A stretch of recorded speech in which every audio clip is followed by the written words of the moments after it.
বন্ধুরা, শুধুমাত্র একটা নিয়মিত চাকরি বা ব্যবসা আপনার জীবনকে কি সুরক্ষিত করতে পারে, ভবিষ্যৎকে কি সুন্দর করতে পারে? এই পডকাস্টে আমরা দেখব কিভাবে আপনার মধ্যবিত্ত চিন্তাধারাকে ভেঙে সহজে কিছু সময়ের মধ্যে বড় সাফল্য অর্জন করা যেতে পারে।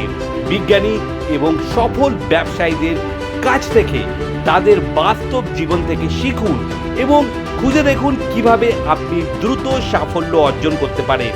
আপনার দৃষ্টিভঙ্গি পরিবর্তন করা অত্যন্ত প্রয়োজনীয়। আপনি জানুন যে সাফল্য সম্পর্কে আপনার ধারণা পরিবর্তন করলে কিভাবে নতুন সুযোগের দরজা খুলতে পারে। বিজ্ঞান এবং ব্যবসার জগতে সেই সফল ব্যক্তিদের নিয়ে আলোচনা করুন, যেমন এলন মাস্ক বা মেরি কিউরি, যারা চ্যালেঞ্জ গ্রহণ করে গুরুত্বপূর্ণ সাফল্য অর্জন করেছে।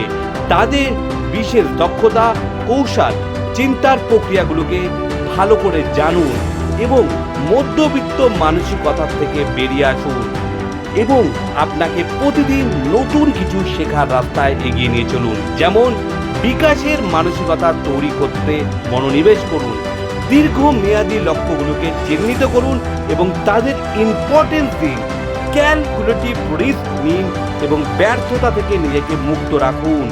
সফল মানুষের সাথে নেটওয়ার্ক তৈরি করুন এবং তাদের পরামর্শ নিন। নিজেকে তৈরি করার জন্য সময় দিন ও নিজেকে ইউনিভার্সের কাছে সমর্পিত করুন। দেখবেন এইভাবে এগালে আপনি আপনার জীবনে ঠিক সফল হবেনই হবেন। অনেক অনেক ধন্যবাদ।